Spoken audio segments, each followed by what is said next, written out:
Welcome back to another edition of Bingo Topics, where we're going to look at a myriad of things connected with the Philadelphia Eagles. First up here, the Haason Reddick saga and what's going on there, all the way to players we should be looking at in the second and third waves of free agency upcoming. What's up? It's your boy Cintron coming back at you with another analysis video. And kid you not, that's the real name. Sorry for the pauses there. Still recovering from this ailment, but first up here, report Eagles aren't willing to pay Haason Reddick what he wants for a new contract. And it should come as no surprise because he wasn't the one who instigated this whole saga about wanting to be traded and such.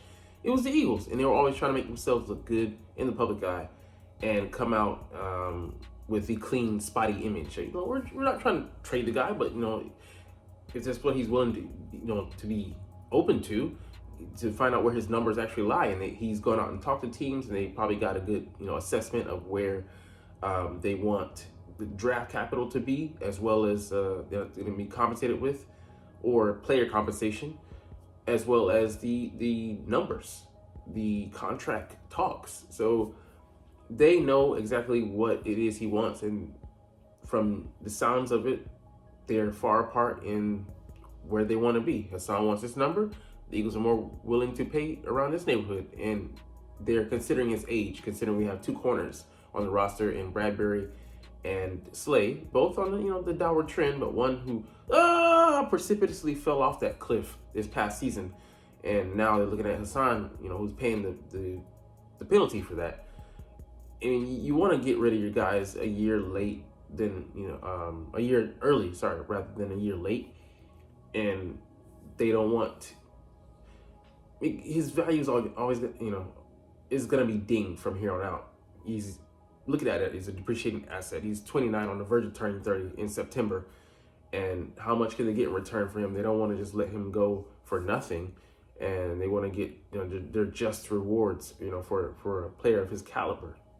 So it's a very precarious situation, and he's not happy with the contract. What are we going to do with it? I don't think they're going to be amenable to putting just a Band-Aid on it for this season. Give him a couple, mil more, make it.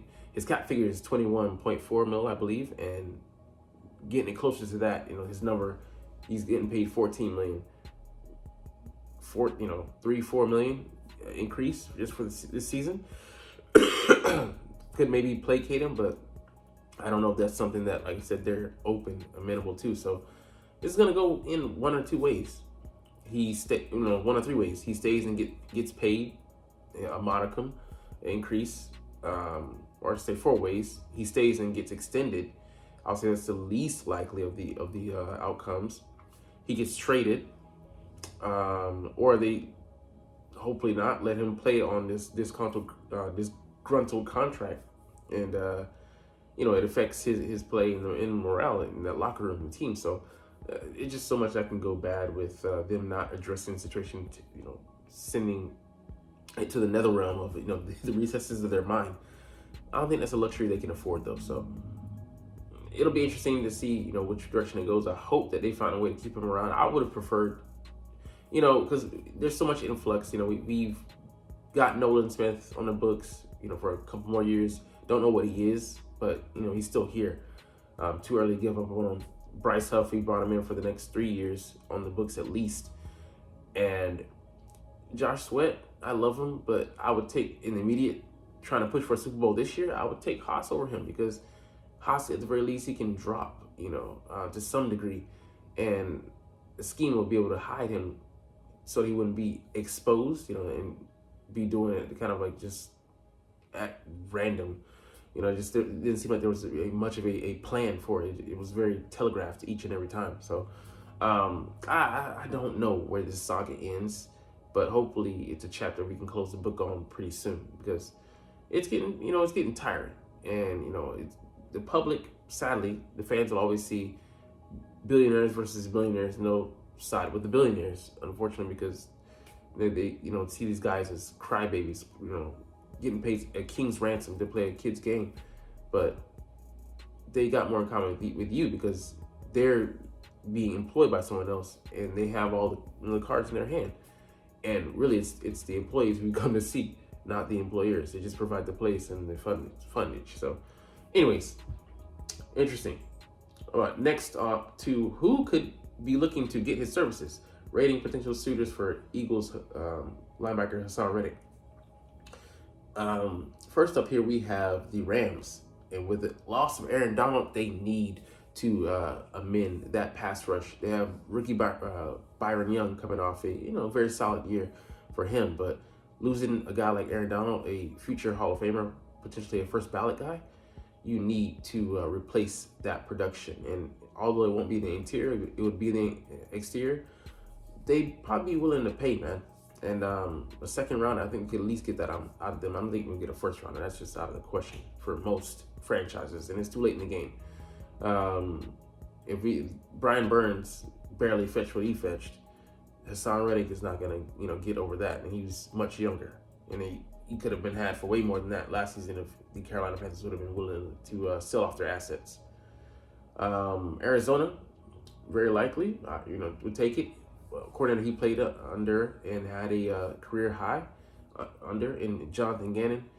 And, it wouldn't be the best franchise to go with, but they're flush with cap space with $30 million or so, and they'd be able to pay him. So, the Rams would be able to do so as well, I believe, to some degree. I don't know how retirements affect the books. I believe they still might be able to hook for Aaron Donald's number this year, but potentially the cap going up next year, they might be willing to pay. And then they're still they're in the in midst of a no man's land and kind of waiting in between. They're good enough to be a contender, but not strong enough to be, I don't think, a true championship caliber team. But stranger things have happened.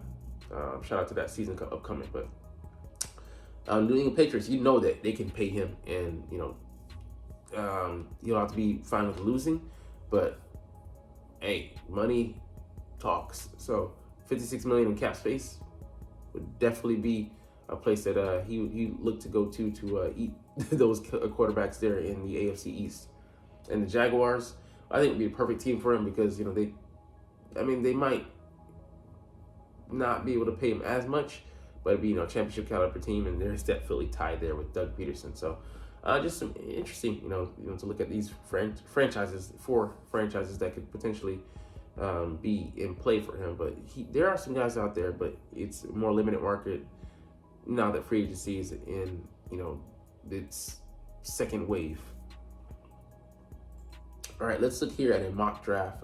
Daniel Jeremiah, I love the pick that he gave for us, but there's so many curves here. So we have a trade being made here, and then 4 quarterbacks going back to back to back to back, and then Marvin Harrison slipping here at the 5th, but it's a trade with the Chargers. They make a trade. I think they trade up to get him, right? But this was before they actually picked up Williams, formerly of the Chargers.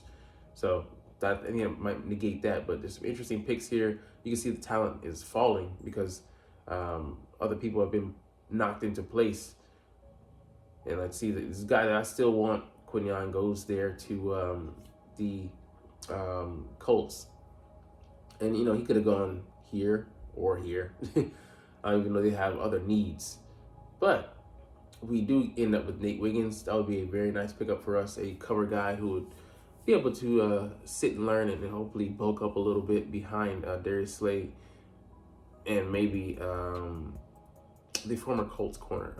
Isaiah Rodgers, because Bradbury, he's going to be in competition for that spot. And not sure he'll even be on the roster post-June, so we'll see.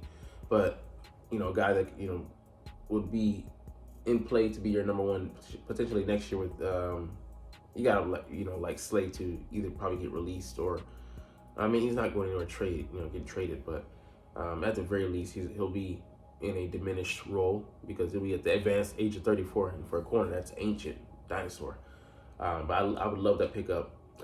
The best pure cover corner in the draft, I believe that. And Quinyon, I'd love to have him, but this will be a steal for us essentially. All right, let's look at the power rankings. So I'm not huge into these things, especially with the way that the season ended last year. And I do like that the moves that we made, and they bumped us up 4 spots. So we were at 10, moving into 6, but It's more about us maximizing these talents. So we brought in Saquon Barkley, C.J. Gardner-Johnson, Devin White, Bryce Huff, and a backup spot opened up for Kenny Pickett.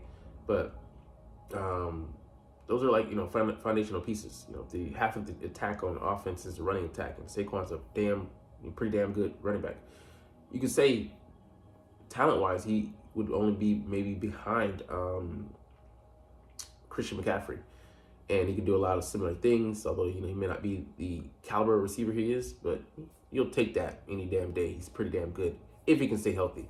And behind this great O-line and with weapons at his disposal, including a quarterback who can run, and 2 bookend receivers and a tight end who's top 10, talent-wise in the league, you gotta like his odds at being a difference maker in the offense. And we'll see. But the guys they added on defense, the third level, the second level, and the first level, you like for them to have an impact with the solid amount of guys that we already have here. Barring us being able to overcome the meltdown that we suffered last year, but we're bringing in 2 new coaches and them establishing their programs and getting the guys they need, and these guys will play a part in that. And I don't see with them taking to the coaching and overhauling some things, us having another letdown. Like I said, the floor would be like 10 wins for me. If we couldn't get to that, then we know some things will really be wrong, and then we can look to partially implode this thing next year. So, all right, let's look at some targets and free agency that remain. So there's still some guys out there that are worthy of looking at, and to be honest, not this guy here, because I saw what he was putting on display in the playoffs, and don't want none of that. Don't want none of that. And neither do I, this guy. No personal knocking against Clyde Edwards-Helaire, but, we got a guy we just signed. We need to go look at the draft. Just cost efficiency. But even if he was to be had at the veteran minimum, wouldn't want him. Skill set here, kind of redundant, and I don't think he's that great of a runner. I think he can be a good fit for certain offenses, but just wouldn't want him here. All right, Dalton Reisner. This could be a move, a sneaky good move, I think, but it would be post-draft if we don't come out with a guy like, for example, Minter. It's gonna be center out of Michigan. A good late round target, day 3 choice, but he would give us that flexibility there, to an insurance policy per se for Steen, in case he doesn't pan out. And, it's not to say that, guy we bring in, an old tackle with guard, cross-trainer at guard, has that versatility. He could be that. So we'll see. He's more like a contingency plan, but not a go-to. Quandre Diggs would rather go with another guy we're going to look at on the next list of 5 players to consider. But Josh Reynolds, man, just too inconsistent, man. He just dropped too many balls in that playoff game. He had a chance to help them win that game, and he was a net negative. So don't need that here. Already have some receivers who aren't going to be here, and then some guys who remind flashback to last year. Oh no, trauma.